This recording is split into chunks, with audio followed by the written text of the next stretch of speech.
Hey, junior hires, I'm excited to be here today as we're going to talk through your series that you've been going through already called Forever Change, where you've talked so far about Moses and you've talked about Mary, and really the synopsis of this series being that when you have an interaction with God, when you encounter God, you can be forever changed. And the story that I get to talk about today is one that I'm super excited about because it's just a fun story. In fact, I want to start out by asking you guys, did you guys know that there are talking animals in the Bible?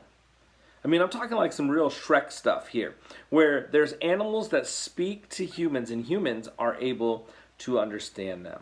Well, that's part of the story that we're going to talk about today with a guy named Balaam.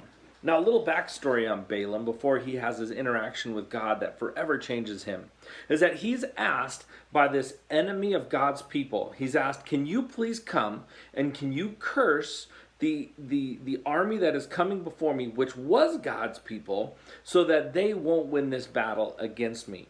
Now, why the king came and asked Balaam to do this, I don't know, because Balaam goes to bed that night and God visits him and he says, do not go with these men. So the guys go back to the king and they say, look, Balaam's not going to come. He's not going to curse God's people.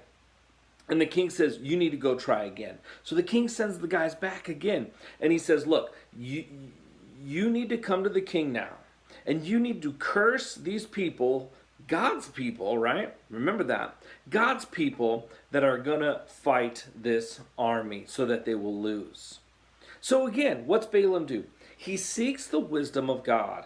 And finally, God just says, look, go with them, but don't talk to them unless I tell you you can talk to them.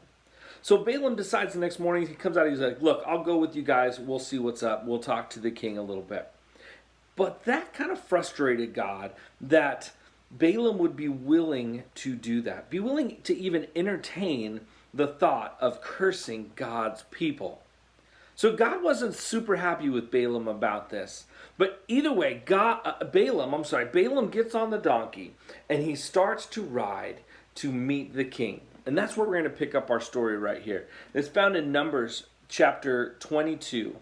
And it says this.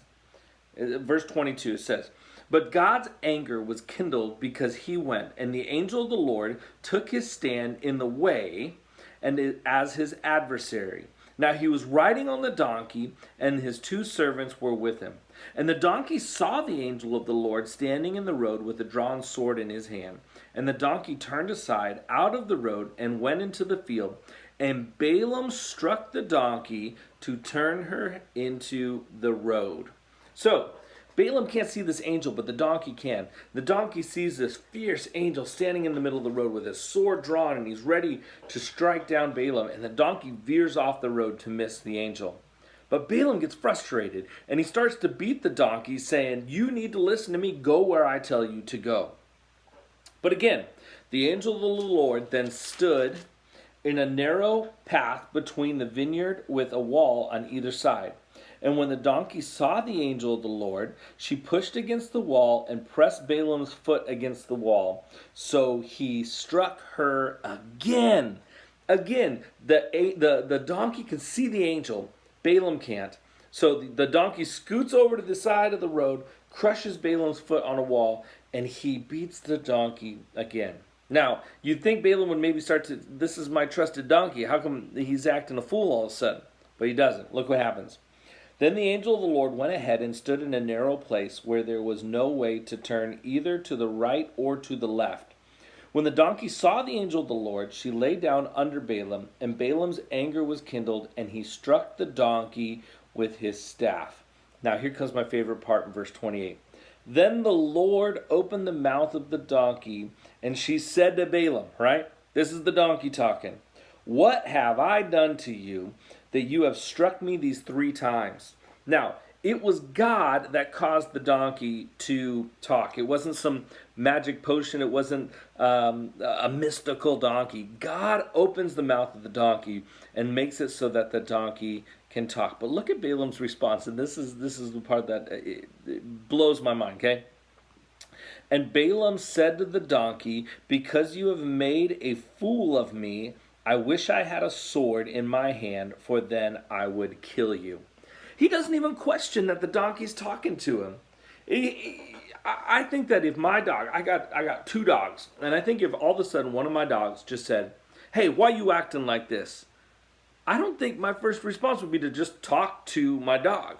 I think I'd be like, "Oh my gosh, there's a talking dog," right? No, but Balaam's first response is to answer the donkey. Now, in my mind, because I'm visual, I like to think about, what did this look like to the other men, the servants that were with him, right? He's sitting there having a conversation with his donkey. But look at what the donkey says. And the donkey said to Balaam, "Am I not your donkey, on which you have ridden all your life long to this day? Is it my habit to treat you this way?" And Balaam answered, "No." Then the Lord opened the eyes of Balaam, and he saw the angel of the Lord standing in the way with his drawn sword in his hand, and he bowed down and fell on his face. And the angel of the Lord said to him, "Why have you struck your donkey these 3 times? Behold, I have come out to oppose you, because your way is perverse before me. The donkey saw me and turned aside before me these 3 times. If she had not turned aside from me, surely just now I would have killed you and let the donkey live."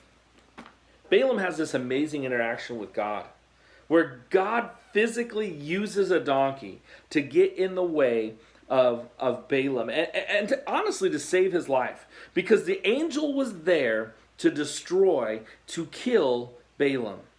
Yet this donkey, his trusted donkey, saved his life.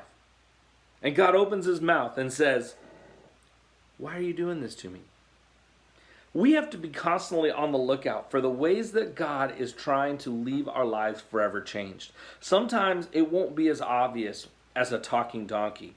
But I believe that God does work. He does work inside of us and around us and through the people around us in order to make it so that we can be changed by him. Junior hires, my encouragement to you today is this: that you are ever present in what God is trying to do.